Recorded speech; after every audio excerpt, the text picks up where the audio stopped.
मुशाहिद हुसैन सैयद अगर फजूल बातें करता है कि डोनाल्ड ट्रंप बड़ा मजबूत आदमी और उसने CIA से टकरा गया, पेंटागन से टकरा गया, ये करने वाला है, खान आ गया, तो आपका क्या ख्याल है? मुशाहिद हुसैन सैयद साहब अक्लमंद आदमी है सर, उनको पैसे मिलते हैं। के बारे में नहीं सोच रहा हूँ, जरा शमसी साहब से, डॉक्टर शमसी से, डॉक्टर शमसी, सो अब आपको क्या जितने पैसे उन्होंने मारे हैं, $300 मिलियन का हिसाब मेरे पास अभी भी है, यकीन करें मेरे हाथ से लेजर निकला। बाद में ले लेंगे साहब, जरा पहले जरा ईरान वाले मामले को तो देखें। जी डॉक्टर साहब, doctor Shamsi please go ahead sir.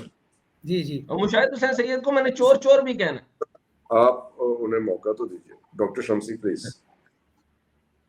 देखिए सर, मेरा ख्याल है हमारी पिछली मुलाकात में भी ये बात हुई थी कि पावर की जो बेसिक डेफिनेशन है ना, वो ये है कि इन्फ्लुएंस, चेंज द इन्फ्लुएंस और influence the behaviour of the adversary. जो मदाम फरमा रही हैं वो यही बात कर रही हैं, उनके पास इस वक्त पावर है, उन्होंने एडवर्सरी का बिहेवियर इन्फ्लुएंस करना है ताकि वो उनका कहना माने। But this is what the power is. Realism की जो बात डॉक्टर हसनैन कर रहे हैं उसकी डेफिनेशन यही है। अब जो इसको अब जरा थोड़ा सा आसान उसमें ले लें, बगैर किसी को चोर कहे, कि गांव के चौधरी के कुत्ते को अगर आप पत्थर मारें तो चौधरी आके आपका पूरा घर लपेट देगा, बिकॉज उसके पास पावर है। सही। और गांव के चौधरी को आप उस वक्त तक चैलेंज नहीं कर सकते जब तक गांव के स्कूल के मास्टर का बेटा बाहर से अफसर बन के नहीं आ जाता। जब वो अफसर बन के आता है, चौधरी की बेटी के साथ मोहब्बत करता है, तभी वो चौधरी को राम कर सकता है। अब आप ये मेरी थ्योरी ले लें जो मैं दे रहा हूं, एक वो गेम थ्योरी दे रहे हैं, एक आप मेरी ये चौधरी कॉम्प्लेक्स वाली थ्योरी ले लें। लेकिन डॉक्टर साहब सॉरी मैं इंटरप्ट नहीं कर रहा, बाद में चौधरी ने पूछना, चौधरी ने जब वो मिरासी के बच्चे को मारना है ना, और उसके बाद मिरासी ने कहना है कि मैं फिर ना ही समझा। सर देखिए, बात ये है कि हम जिस दौर में रह रहे हैं मैंने पहले भी ये अर्ज किया था कि बाइपोलैरिटी का सबसे बड़ा फायदा ये था कि दो ग्रुप्स थे और दूसरे इलाके का चौधरी इस इलाके के चौधरी के बच्चों को थ्रेटन नहीं कर सकता था। तो it was a very sad event of history. I think Putin ने एक दफा कहा भी है कि जो सबसे बड़ा ब्लंडर तारीख का है वो ये था कि आपने सोवियत यूनियन को खत्म किया और अमेरिका को आपने चौकीदार बना दिया, और हमने वेलकम टू 21st सेंचुरी किया कि जी अमेरिका अब यूनिपोलर वर्ल्ड में जो है, चूंकि उसकी जो कोर वैल्यूज हैं which are freedom, fairness, liberty और इंडिपेंडेंस, फ्रीडम ऑफ स्पीच, अब ये सारी वो इनकलकेट करेगा या इन्फोर्स करेगा इन द मिडिल ईस्ट, और फिर जो है दुनिया बहुत अच्छी हो जाएगी क्योंकि अमेरिकन वैल्यूज वहां पे पहुंच जाएंगी। अच्छा, अमेरिकन वैल्यूज उसने सिर्फ उन मुल्कों में पहुंचाई जो अर्स्टवाइल सोवियत यूनियन के इन्फ्लुएंस में हुआ करते थे, इराक, सीरिया और लीबिया। उसने सऊदी अरब में क्यों नहीं पहुंचाई?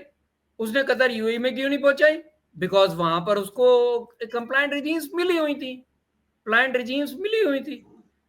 तो सर ये बड़ा सीधा सा गेम है। वो मेरे ख्याल है हसनैन साहब ने आपसे बड़ा सीधा सवाल किया है कि क्या आप अभी भी नहीं समझ रहे कि क्या हो रहा है? समझ में आ रहा है, मकसद आपको हमसे ज्यादा समझ में आ रहा है। आप तो रोज प्रोग्राम करते हैं, हम तो कभी कभार आते हैं आपके पास। आप तो बहुत सारे लोगों से रोजाना मिलते हैं, आपको समझ में आ रहा है सब कुछ। लेकिन बात यह है कि ये हमारे खित्ते के लिए इंतहाई खतरनाक है और पाकिस्तान तो ये अफोर्ड ही नहीं कर सकता। पाकिस्तान इस वक्त बड़ी प्रिकैरियस सिचुएशन में है। हम पिछले 70 साल से क्रॉस रोड पे हैं, लेकिन ये वाली जो सिचुएशन है ना, ये ज्यादा खतरनाक है। यानी इसमें चौधरी जो है वो मारने निकला होगा मिरासी को और साथ में वो पड़ोसी को लपेट देगा, फिर हम क्या करेंगे? एक सवाल है मेरे जहन में, जरा वो आपसे पूछ लूं, फिर मैडम से भी वही सवाल पूछेंगे प्लीज।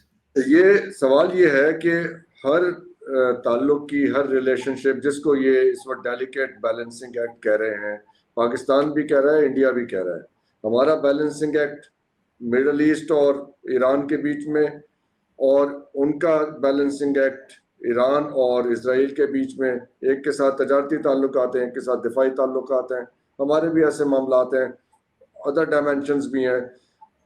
लेकिन हर बैलेंसिंग एक्ट जहां पे रिलेशनशिप होता है उसका एक ब्रेकिंग पॉइंट होता है। When will that breaking point come in this situation as the situation further escalates? अगर अगर आपने क्लियर साइड लेनी पड़ेगी सर, अगर आपने अपनी national interest, vital, very important और पेरिफेरल आपने अगर डिफाइन किए हुए, हो सकता है आपने छुपा के रखे हो, पब्लिक को ना बताना चाह रहे हो, लेकिन अगर वो वेल डिफाइंड है तो फिर आपको पता होगा कि आपने कब किधर पोजीशन लेनी है, किस तरह अपने आप को बैलेंस करना है, because national interest are supreme और उसमें फिर पब्लिक इंटरेस्ट सुप्रीम है। लेकिन अगर आपने, ये मेरा एक आर्टिकल है ट्राइकॉटमी ऑफ इंटरेस्ट का, जिसमें पब्लिक इंटरेस्ट, नेशनल इंटरेस्ट और रिजीम इंटरेस्ट, इन तीनों का इंटरप्ले दिखाया गया है। अगर आपने रिजीम इंटरेस्ट को इंपॉर्टेंस दे दी तो फिर नेशनल इंटरेस्ट और पब्लिक इंटरेस्ट जो है वो मरवत हो जाएगा। ठीक है, आप समझ गए होंगे। तो आपको हर हाल में पब्लिक इंटरेस्ट, जो कि यकीनन नेशनल इंटरेस्ट हुई होता है, और वो एस्टेब्लिशमेंट की जिम्मेदारी होती है उसको प्रोटेक्ट करना। रिजीम्स नहीं प्रोटेक्ट करती हैं उसको, बिकॉज रिजीम्स अपने इंटरेस्ट को प्रोटेक्ट करती हैं। अगर आपने ये चीजें प्रॉपरली डिफाइंड की हुई हैं, बेशक आपने इनको अपने सीने से लगा के रखा हुआ है, लेकिन अगर पॉलिटिको मिलिट्री लीडरशिप को पता है कि हमारा ABCD क्या है, फिर हमें फिक्र करने की जरूरत नहीं है, फिर हमें नजर आ जाएगा जब पोजीशन लेने का वक्त आएगा। लेकिन अगर ये चीजें डिफाइंड ही नहीं है और नौजुबिल्लाह हम किसी से डिक्टेशन पे ये चीजें कर रहे हैं, तो फिर आपको एक कॉल के ऊपर, जैसे पहले भी तारीख हमारी यही बताती है कि एक कॉल पे हम यस कर देते हैं, फिर हम भी कर देंगे यस, अगर डिफाइंड नहीं है। मैडम से पूछते हैं डिफाइंड है कि नहीं है। डिफाइंड है जी, डिफाइंड है, डोंट वरी, बिल्कुल होगा। और हमें जो है we have to be very careful. इस वक्त जो है आप पहलगाम से निकले हैं, आपको पता है कि मोदी ने अभी उसको सीज फायर नहीं कहा, उसने उसको पॉज कहा है। अभी they are licking their wounds, they are trying to settle with what really happened to them. तो अगर खुदा न खास्ता आप जज्बात में इस दूसरी तरफ इंटेंगल होते हैं, तो India will utilize that opportunity to make it score even. So at this moment, I think we should be very focused on what is our immediate situation. I'm not saying that is the Israeli-Iran thing is not immediate, but for us, और आप देखें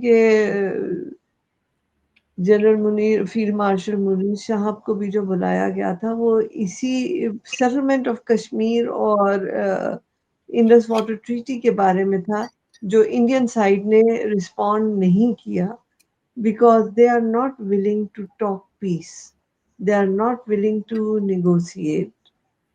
तो इसीलिए Trump आपकी तारीफें कर रहे हैं कि आपने कम से कम पीस की तरफ कदम तो उठाए, लेकिन ये इस वक्त बहुत सुपरफिशियल है।